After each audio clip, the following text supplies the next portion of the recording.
Ma'am, नेमका red क्रॉसचा हा काय उपक्रम आहे त्याबद्दल सांगा. रेड क्रॉसचे जे अध्यक्ष आहेत जिल्हाधिकारी साहेब यांच्याकडनं आम्हाला संध्याकाळी साधारणतः 8 साडेआठपर्यंत एक मेसेज कळाला होता आणि त्यांनी असं सांगितलं होतं की त्यांनी एक लिस्ट आम्हाला पाठवली होती की या पदार्थांमधले किंवा या ॲटम्समधले तुम्ही कोणत्या गोष्टी आपण रेड क्रॉस मदत म्हणून देऊ शकतो. तर त्याचं कारण असं आहे की पंजाबमध्ये अमृतसर येथे 200 कुटुंब हे आपदग्रस्त झालेले आहेत आणि त्यांना मदतीची खूप आवश्यकता आहे असं त्यांनी आम्हाला कळवल्यामुळे आम्ही सगळे आमचे डायरेक्टर्स साहेब, नंतर आमचा रेड क्रॉसचा जो स्टाफ आहे सगळे हे सगळे जमा झालो.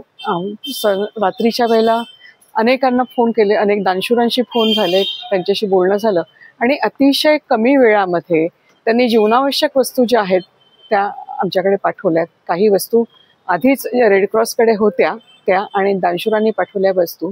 तसंच आमचे जे काही संचालक मंडळातले व्यक्ती आहेत त्यांनी बऱ्याच जणांनी त्याच्यामध्ये स्वतः आर्थिक हातभार लावलेला आहे आणि काही जीवनावश्यक वस्तू विकत घेऊन पण आम्ही पाठवतो.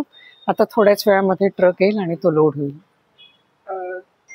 साधारण याच्यामध्ये काय काय वस्तूंचा समावेश असतो? याच्यामध्ये मुख्यतः खाण्यापिण्याच्या ज्या वस्तू ज्या टिकू शकतात, ज्या 8-10 दिवस टिकू शकते, जसं खाकरा आहे, चिकी आहे, नंतर राजगिऱ्याचे लाडू आहेत, नंतर मुलांना लागणारी वह्या, पेन ह्या अशा वस्तू आहे, स्टेशनरी आहे, चटया आहेत, भांडी आहेत त्याच्यामध्ये, नंतर बकेट्स, मग, पेस्ट, ब्रश, टूथब्रश, नंतर विशेष म्हणजे सोलारवर चालणाऱ्या बॅटऱ्या याच्यामध्ये आम्ही देतो कारण कदाचित तिथं विद्युतचा पुरवठा पण नसेल हे विचारात घेऊन तेही आम्ही पाठवतो. जवळजवळ 200 नग मला वाटतं आपण त्याच्यामध्ये पाठवतो आहोत.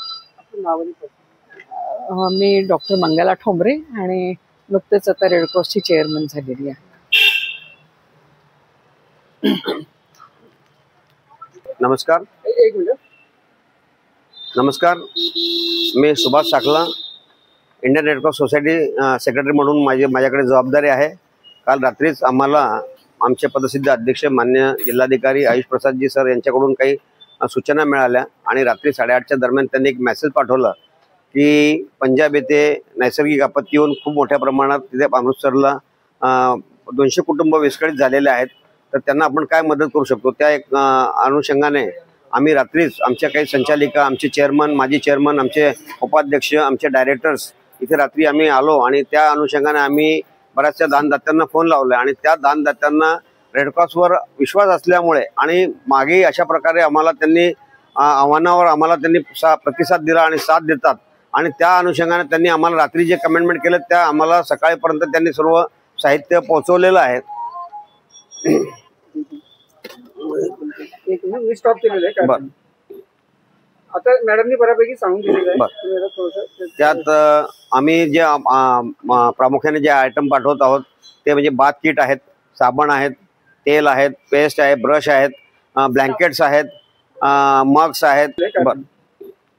आता मॅडमनी बऱ्यापैकी सांगून दिलेलं आहे. त्यात आम्ही जे प्रामुख्याने जे आयटम पाठवत आहोत ते म्हणजे बाथ किट आहेत, साबण आहेत, तेल आहेत, पेस्ट आहे, ब्रश आहेत, ब्लँकेट्स आहेत, मग्स आहेत, त्याच्यानंतर चटई आहेत आणि चादरी आहे, कपडे आहेत, साड्या आहेत आणि विशेष करून म्हणजे त्याच्यात आम्ही खाद्यपदार्थ जे देतोय ते प्रोटीन्स प्रामुख्याने देत आहोत आणि ते जास्त काळ टिकू शकेल आणि त्या आजच्या परिस्थितीत ते त्यांना अन्नधान्य शिजवू शकत नाही किंवा अशी परिस्थिती असल्यामुळे आम्ही त्यांना तिथे ड्राय आयटम जे आहेत आणि जास्त काळ टिकू शकतील असे आम्ही त्यांना पुरवठा करत आहोत. सगळं साहेब, ज्याप्रमाणे आता आपण पंजाबमध्ये तिथे पूर्ण सदृश्य परिस्थिती असल्यामुळे तुम्ही ही मदत पाठवत आहात, त्याचप्रमाणे जळगाव जिल्ह्यातही अंमळनेर असेल किंवा धरणगाव असेल, अनेक भागांमध्ये ज्या गरीब वस्त्या आहेत तिथेही पाण्याचा खूप मोठा या गेल्या 2 ते 3 दिवसापासूनच्या पावसामुळे शिरकाव झाला आहे. अनेक कुटुंब उद्ध्वस्त झाले. तर रेड क्रॉस भविष्यात किती काही मदत पोहोचवण्याचा काही मानस आहे का? नाही, तसे आम्हाला त्यांच्याकडून काही अशा सूचना आल्या, त्यांना काही साहित्य पाहिजे असेल आणि तसं आम्हाला जर आवाहन करण्यात आलं त्यांच्याकडून काही मदतीची अपेक्षा त्यांनी आमच्याकडे व्यक्त केली तर आम्ही निश्चित वाड्या वस्तींवर कुठे ग्रामीण भागात जळगाव जिल्ह्यात कुठेही असेल तरी आम्ही त्यासाठी तत्पर आहोत. मागच्या इथे सांगलीला मोठ्या प्रमाणात पूर आला होता, त्यावेळी चंद्रकांत दादा पाटील तिथले पालकमंत्री होते, जळगावचे पालकमंत्री होते, आणि त्यांनी आम्हाला आवाहन केल्यानंतर आम्ही जवळपास त्यावेळेस 1 ट्रक भर माल इथून पाठवलेला आहे आणि त्याचं अभिनंदनही आम्हाला त्यांनी अभिनंदन पत्र रेडक्रॉसला पाठवलेलं आहे।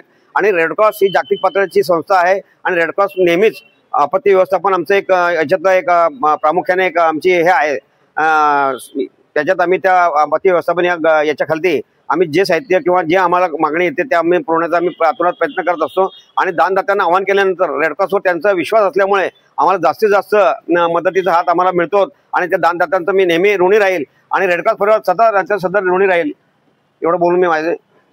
राजकुमार Wani, Indian Red Cross Society रक्तकेंद्राचा व्हाईस चेअरमन म्हणून माझे आताच नुकतेच हे झालेले आहे।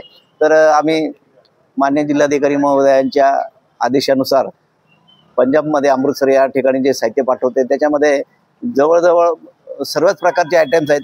त्याच्यामध्ये साकला सरांनी सांगितलं की 5 आयटम आहे, त्याच्यानंतर आम्ही ड्रायफ्रूट सुद्धा देतोय, म्हणजे लहान मुलांपासून चप्पल सुद्धा देतोय, डोक्याला लावायचे तेलापासून, आणि या संपूर्ण आयटम्स जेणेकरून, आणि सरांनी सांगितल्याप्रमाणे लोक जळगाव जिल्ह्याचे लोक एवढे दातृत्ववान आहेत की आवाहन केल्याबरोबर लगेच देतात, परंतु आपली जी मदत आहे ती योग्य ठिकाणी जाते हा त्यांचा रेडक्रॉसवर विश्वास आहे। आणि रेडक्रॉसच्या विश्वासामुळे आम्हाला नुसते आम्ही हाक मारली तर केव्हाही हे सर्व दाते आम्हाला उपलब्ध होतात आणि मदत आम्ही त्यांच्याच याच्यातून सहभागातून पाठवत आहोत आणि त्यांचं पण आम्ही अभिनंदन, त्यांचंही कौतुक आम्ही निश्चित या प्रसंगी करणार आहोत।